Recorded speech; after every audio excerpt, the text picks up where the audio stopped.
It was senior night at the O-Dome on Tuesday night, and one of Florida's graduating seniors, Jake Kurtz, a former walk-on, has made the most of his opportunities while at UF. His teammates, meanwhile, wasted plenty of opportunities to put away the Aggies with familiar struggles at the free throw line.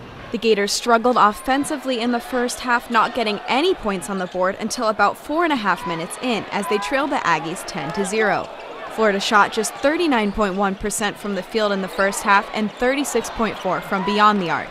Then in the second half, the Gators tore away with less than 10 minutes to play, feeding off a 14-0 run and establishing a 47-31 lead with 8:20 on the clock. Flashes of stellar defense shone through as Florida held the Aggies scoreless for 6 minutes and 18 seconds. Junior Alex Murphy provided a huge spark off the bench with 9 points, while Dorian Finney-Smith led the Gators with 12 points before fouling out late in the second half.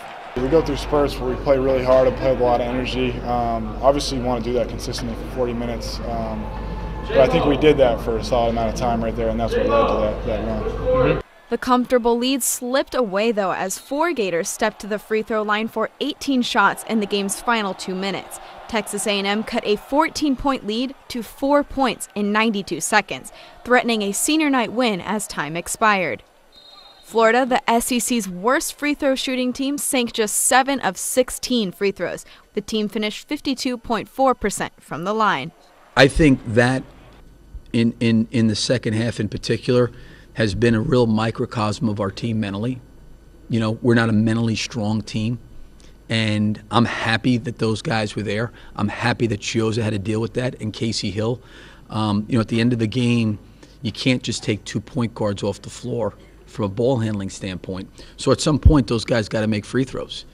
But Eli Carter was able to save Florida's senior night with a pair of clutch free throws to secure the Gators' 66-62 victory.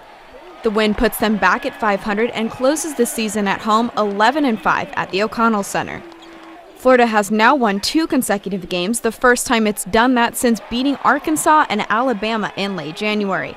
Next up, the Gators travel to Rupp Arena for another chance to spoil top-ranked Kentucky's perfect season on Saturday. For GTN Sports, I'm Kelly Price.